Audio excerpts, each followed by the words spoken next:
Alright guys, so today I'm going to be installing the Rough Country 2.5-inch lift kit, suspension lift with springs and shocks on a 2008 Jeep Wrangler Sahara. First things first, you're going to want to start in the front end, jack up the front end, remove the front tires,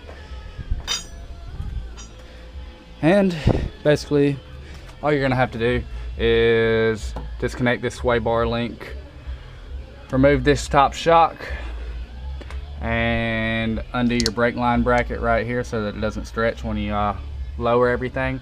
And you're gonna have to work your new coil spring up in here. All right, as you can see, I've removed the sway bar connect right here. I've also removed the lower portion of this top shock right here. And now it's a lot looser right here. You can actually pull down on the axle and see a lot of play right there inside of the where it holds the coil.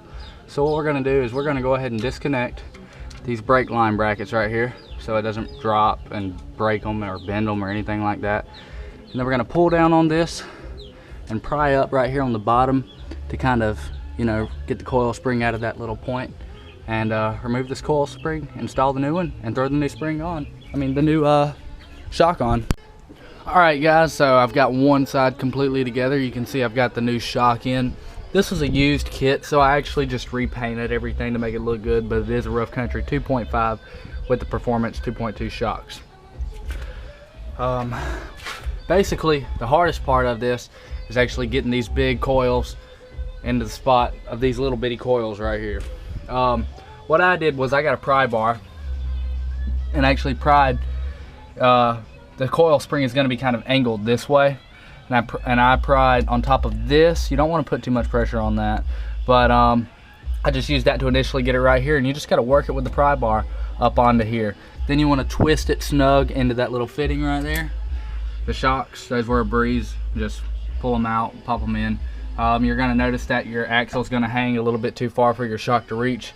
Just pop a jack under your axle, jack it up a little bit, and that'll also help you get your sway bar link hooked up. I just still got to tighten that down and hook up the other side. But overall, that's how the front is. The other side will look exactly the same. I personally am not going to use the Rough Country brake brackets. I've heard a lot of bad stuff about them. I heard they like to rattle. And what I'm going to do is I'm just going to carefully pull this 90-degree bend out, just to give it a little bit more. The shocks themselves will not let these brake lines overextend. So honestly, I really don't know why they even gave them to you when it's not possible for these brake lines to overextend while the sway bars are hooked up and the shocks are hooked up. And this is how the front looks. The front has been installed, the rear has not been installed. I'm not going to add big tires yet, and I actually think that I'm actually going to run just the front of the lift on the Jeep for a few days, just see how I like it, because honestly I really like the stance that I'm getting with just the front end of it lifted. It actually leveled the Jeep out pretty nicely. So there will be a rear installation, a part 2. Tell me what you guys think. But all in all, when I do install the rear, for you guys that are still curious to know, you want to jack your Jeep up, remove the tires, etc. And once you get it jacked up, you're going to want to remove these brake line mounts. So pretty much the same reason you remove the front. And you're going to want to remove these sway bar links. And once you remove those sway bar links, the axle will drop and everything is pretty much a lot easier than the front. There's no major prying, things like that you have to do on the back end. The coil springs will go right into place, unlike the front that you actually have to work for. Be careful with the front.